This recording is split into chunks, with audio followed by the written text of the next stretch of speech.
Now we'll talk about estimation. One of the big ideas of mental math on the GRE is estimation. Yes, you get a calculator, but you will be wasting time if you reach for it on every problem. The GRE does not care about your ability to do precise, detailed calculations. It cares about your ability to simplify problems with logic, and estimation is a big part of that. So here's a practice question. Pause the video and do this without a calculator. Okay, if you were trying to do that exact precise calculation without a calculator, that would just be ridiculous. That would be incredibly hard and unnecessary. It would be a mistake to reach for the calculator and type in these numbers as well. This would be a big time sink. For example, suppose this problem showed up on the GRE. Many people are going to be typing in all these numbers into the calculator, and that's a huge waste of time also, and that's actually going to take much longer than it needs to take. Instead, we're going to estimate. So let's just look at these numbers. That dollar amount, $79.35, that's awfully close to $8,000. I'm just going to call it $8,000. We rounded up a little bit. 26.3 is close to 25%. Nice round number again. We rounded down. We hope that rounding up and rounding down are going to roughly cancel out there. So now all we need is 25% of 8,000. Well, you may remember 25% is a quarter.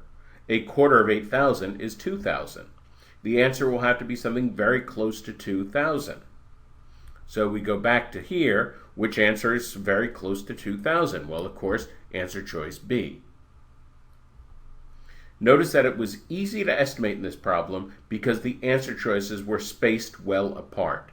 And that's one of the tips. If you see a multiple choice question and the answer choices are far apart, then estimating is often a good way to do this. Estimating is also extremely helpful on the quantitative comparisons.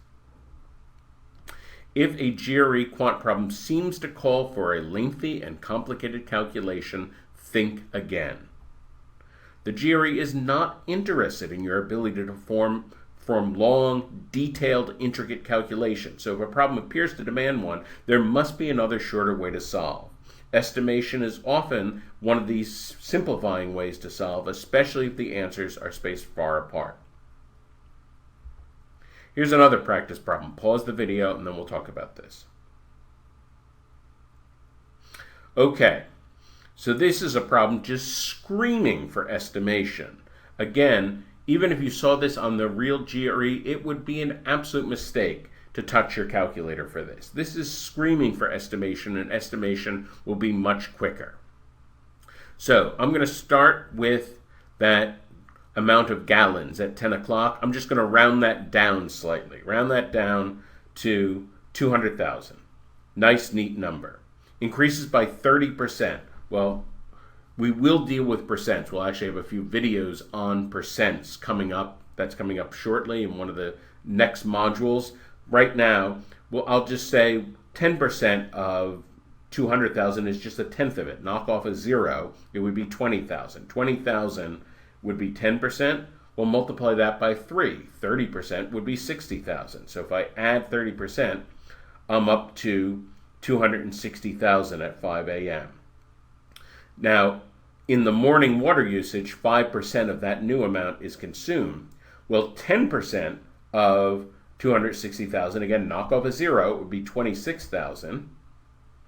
And then just divide that by 2. 26,000 divided by 2 is 13,000. And so 13,000, remember we rounded down, so it should be something just bigger than 13,000. And of course, this would be answer choice D.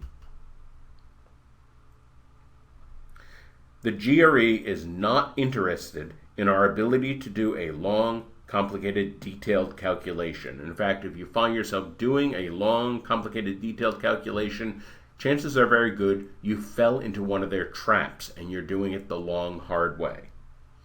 If the answer choices are spread far apart, estimating can be a very quick and efficient way to zero in on the answer.